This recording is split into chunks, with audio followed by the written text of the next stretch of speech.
Welcome back to Living Local. In the early 1900s, Mexican railroad and factory workers came to eastern Iowa to fill the jobs of American workers who had gone off to fight in World War I. Now, more than 100 years later, the Quad Cities Latino community is flourishing, providing not only cultural diversity, but a unique and colorful vitality to life in our area. September was Hispanic Awareness Month, and for the last month, Local 4 News has been bringing stories that illuminate the proud and rich history of Hispanic heritage. Here is one of those stories. Miguel Rosas said that he learned how to cut hair because of the circumstances in which he grew up in. Now he's teaching others how to cut hair through his academy.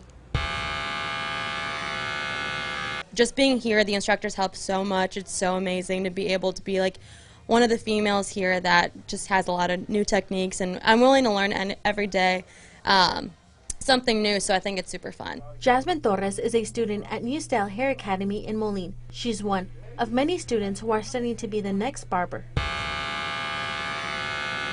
She will be graduating soon and already has big plans lined up for the future. Opening something up with another person, maybe doing an all-females barbershop, because there are hardly any females that know how to do fades and stuff, so I think that'd be really cool.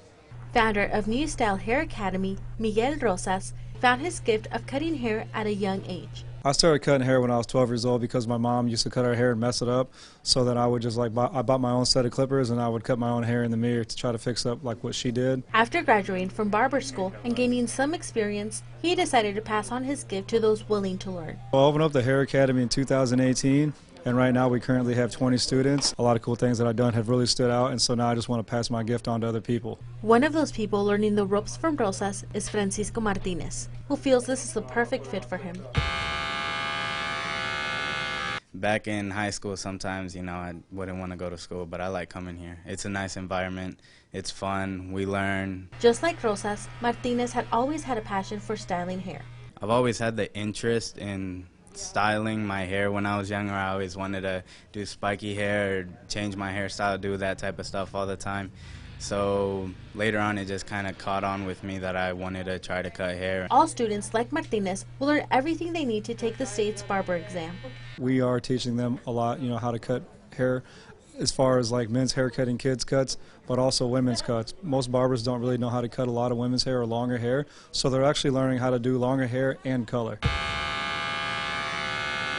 And while lots of hairstyles get shortened at the academy, people grow professionally. It's so crazy because we don't have a lot of schools that give people opportunities to go to school and be barbers.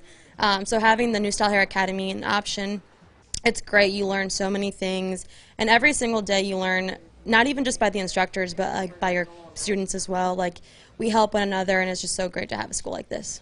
Rosas also likes to give back to others by offering free haircuts to local students. Aside from his academy, he also has 2 other barbershops in the area. In the studio, Karla Sosa, Local 4 News. And joining us in the Living Local studio is Local 4 News reporter Karla Sosa. She was the creator-producer of that story we just saw. Karla, it's so great to have you here. Thank you, Brittany. It's so great to be here as well. So, Karla, you're about to celebrate your 1-year anniversary at Local 4, so congratulations on that. We're so happy to have you here on the team at Local 4. Now, speaking of this story, Karla, what was it like working on it? Actually, it was a lot of fun just talking to Miguel and his students. It was really nice just to learn about how he started cutting hair at a young age, and there were a couple of things that I did have to take out of the story because if not it would have been really long. But after he started cutting his own hair, then he started cutting hair throughout his neighborhood. So actually he started cutting hair at a really young age around his neighborhood. So that was really interesting. And his students, they have learned a lot, and I learned a lot of things too while doing this story. That's one of the greatest parts of being in this type of work, being a reporter, is you just learn so much about the vastness of people's talents, their stories. It is so interesting. Now, what other stories did you work on for Hispanic Awareness Month? I also worked on the Quad Cities Ballet Folklorico. I talked about their history, how it started, and how it's grown throughout the years. And then obviously the story about Miguel Rosas.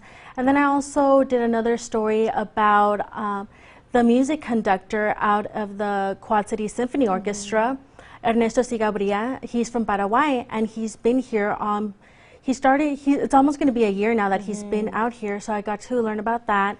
And then also, the first fraternity here in the Midwest was established at the University of Iowa.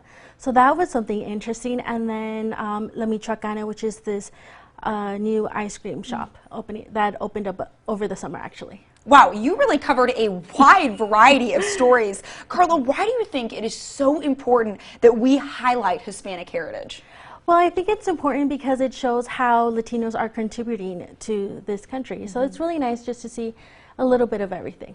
Absolutely. Now there is a Local 4 news special coming up that is highlighting all of the stories that are happening. What can people expect from that special?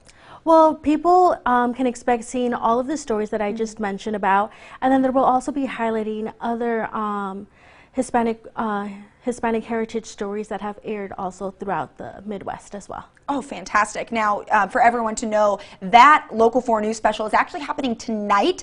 It's going to be airing at 6:30 p.m. on WHBF here on Channel 4. Also, 9 p.m. on the CW. And then at 10 o'clock tonight, we will be seeing your last piece in this entire series. That will be on Local 4 News. All of this, of course, can be found on ourquadcities.com. Karla, thank you so much for being here, for sharing your story with us, and for what you're doing to highlight Hispanic heritage in our community. No problem. It was nice being here. All right, you guys, if you would like some more information, Local 4 Quad Cities Hispanic Heritage News Special is tonight at 6:30. Of course, we'll have these details posted on ourquadcities.com.